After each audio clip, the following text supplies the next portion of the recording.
Good morning and welcome to Intuitive Defense. My name is Baker. You know, normally we don't film any type of training preparation or range preparation or anything like that. Typically our videos start with us in whatever environment we're going to be operating in. But today's a little bit different. See, this morning is November 6th, 2024, which is a pretty important day. The presidential elections were last night. And so now, this morning, we know who the president-elect is. And so that's one of the reasons that today is a little bit different. Also, another reason that today is a little bit different is we have some pretty heavy and severe storms rolling through the Louisiana area, which means that my time on the range is a little bit impacted. And so I'm going to take a little bit longer to prepare everything. That way, hopefully by the time I get out on the range, it's not as soggy. Since we know who the new president-elect will be, I wanted to really talk about some things that are important to me that I hope will be different with President-elect Trump versus what we would have had with President-elect Harris. Now, obviously, if you've been watching our channel for a while, you know that this is a gun channel. We focus on guns. More importantly, the Second Amendment. The Second Amendment is very important to us. And we believe that it is an individual right and a right that is not granted to us by the government or given to us by the government. We already have it. The only thing the government is there to do is to protect our individual right.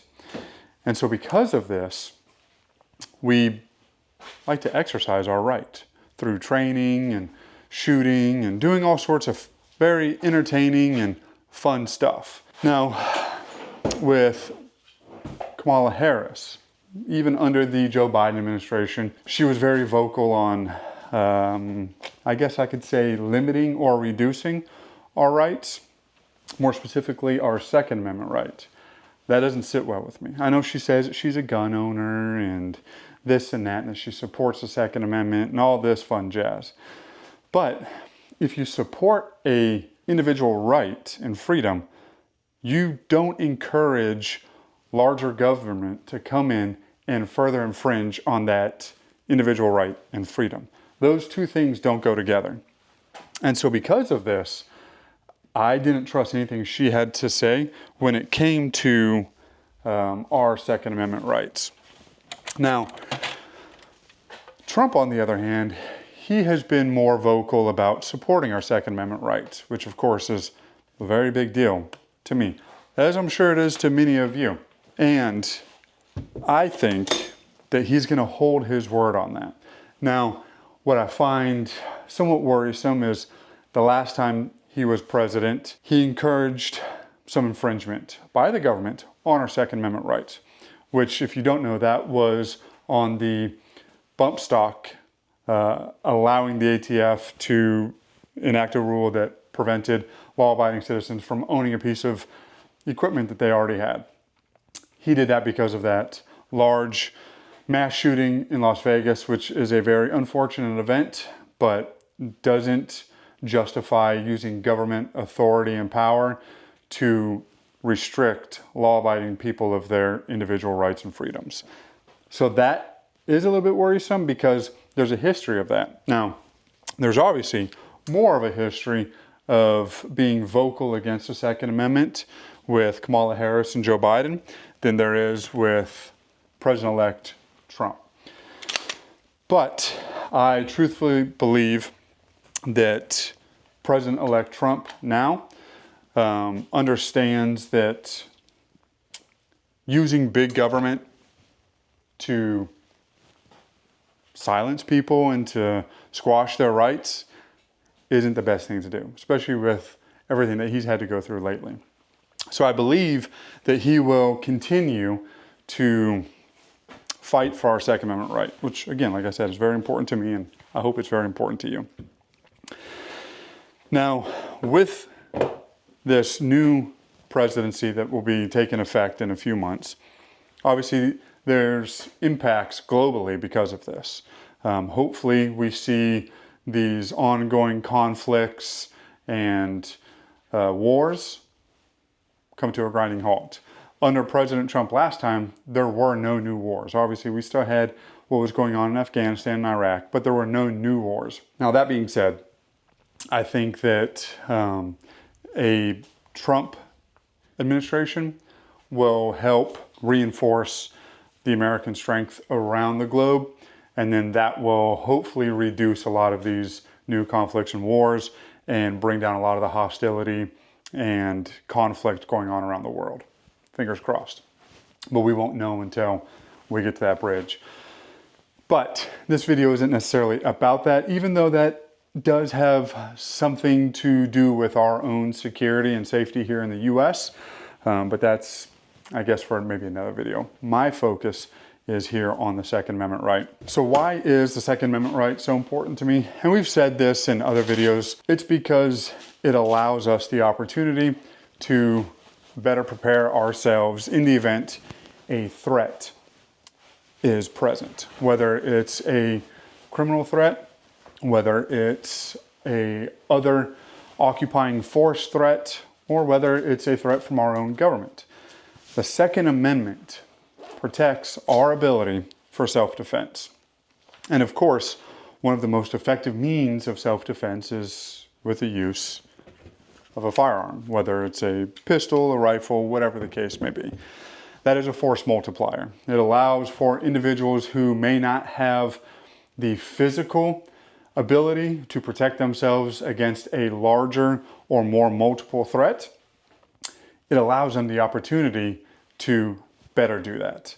Whereas a knife, a bat, other objects may not necessarily provide that opportunity. So the Second Amendment protects our ability to better defend ourselves, which of course is a very important thing because the government cannot guarantee your safety 100% of the time. Therefore, self-defense is a personal responsibility. And when it becomes a personal responsibility, that means it's up to you, me, other people to protect ourselves. Now, of course, if there's an invading force that's coming to our shores, the government's going to do a pretty good job at protecting us because the government has that equipment. But if it's just a bad guy who's kicking in your door at 2 in the morning to deprive you of something and to do very brutal things to you and your family, chances are the government will not be there to protect you. Not because they don't necessarily want to, but because they don't have the ability to. Sure, we have law enforcement, and law enforcement, especially in the US, is a very great benefit to us. Unfortunately, and also thankfully, they can't be everywhere all the time. So because of that, they can't ensure your safety. They won't be there when the criminal's there, but you'll probably be there. And that's why it's your responsibility to better protect yourself. Now, of course, we can't necessarily protect ourselves if we don't have that means or that ability. So anytime a government representative, or let's just say someone like Kamala Harris, is encouraging for further limitations and restrictions on the Second Amendment right, really what's happening is they're stepping in and saying, you can't own this piece of equipment, or you can't have this object anymore because it's just too dangerous. So for your safety, we're going to disarm you, or we're going to limit your ability to these objects. That makes zero sense. Now, what should happen is a government representative or president-elect or president or whatever title you want to give these political figures and leaders, what they should be doing is encouraging people to use their Second Amendment right and other rights, exercise those rights if they so choose. Of course, the Second Amendment right, although it's there and it's for us, it doesn't necessarily mean that we have to use it. If you don't feel comfortable to use it, you don't want to use it, by no means are you obligated to use it. But it's there in case you do want to use it. And that's a very important distinction there. I think maybe even today, I might do a little bit of shooting with the Vector, 9mm, fun PCC. We run this a lot in our noob videos. If you've seen those, if you haven't, I would definitely recommend watching those. Right now we're on season 3 of Noob, which focuses on PCCs. We've got maybe 90 plus different challenges that we've created. that range in difficulty, and some include movement, incorporate malfunction drills, reloads, working from the ground, different elevation changes, all sorts of really entertaining and fun challenges. We tend to get a little bit wild at times in our videos, but I believe it makes for a good time, or it'll prevent us from ever reaching any type of monetization.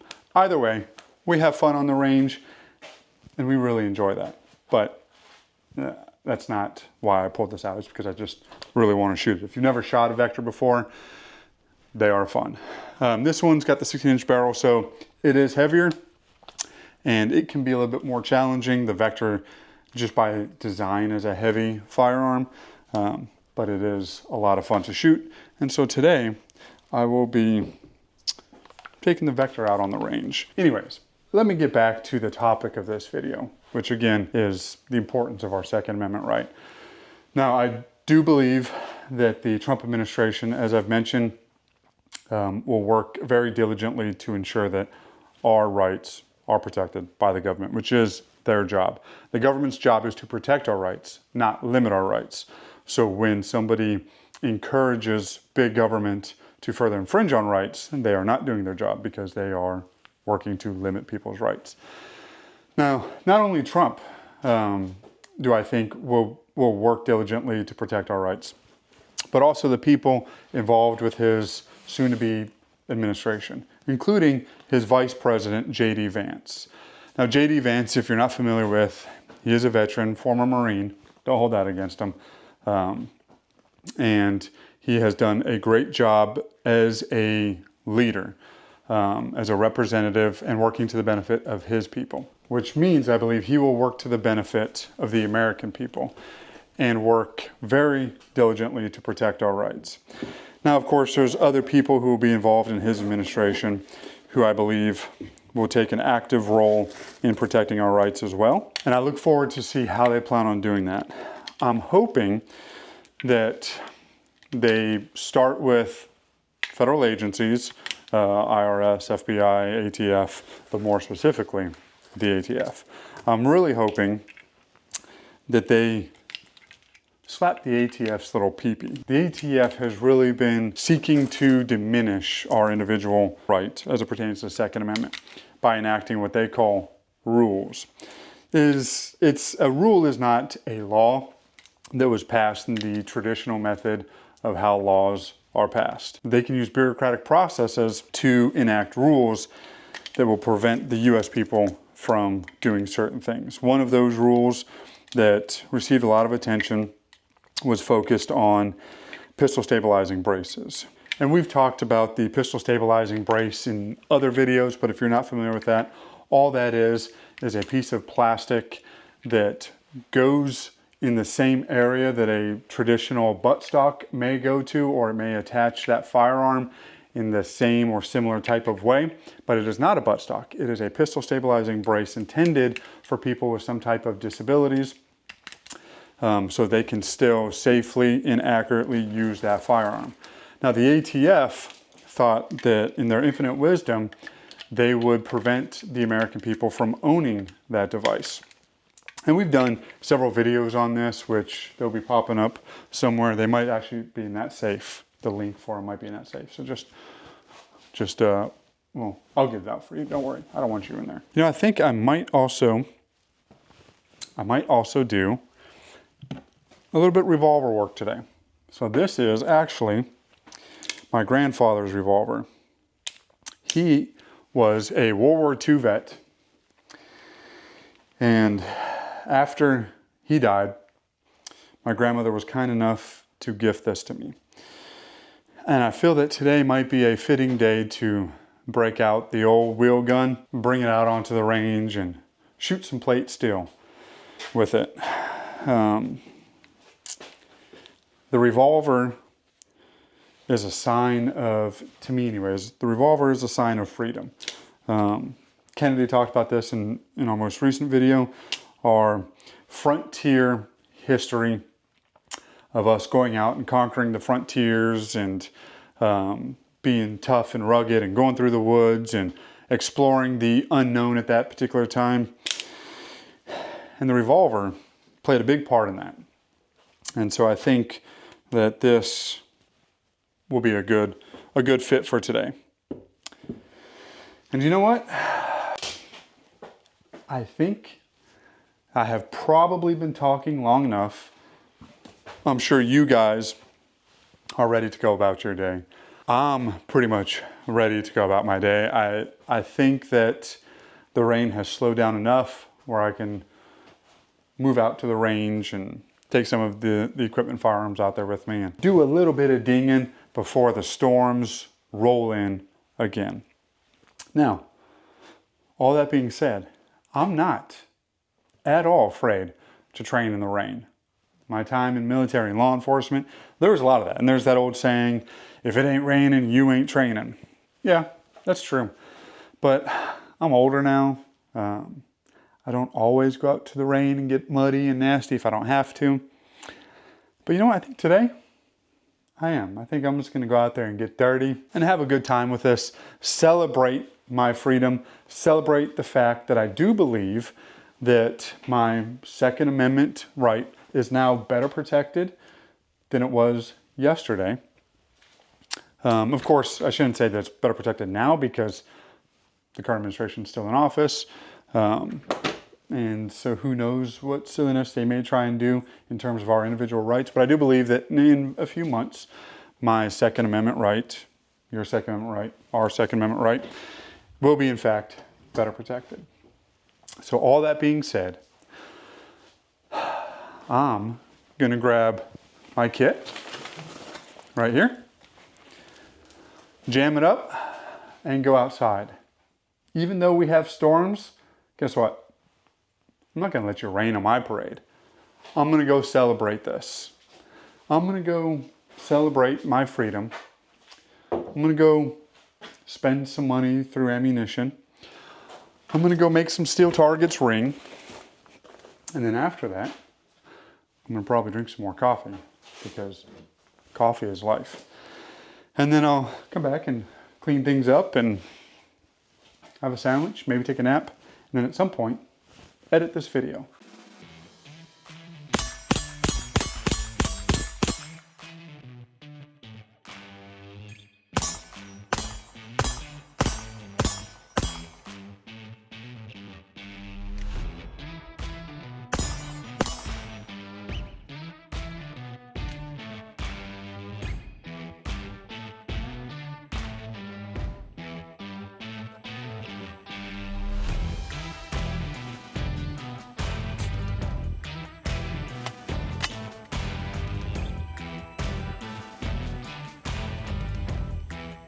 See? I told you. You can't rain on my parade.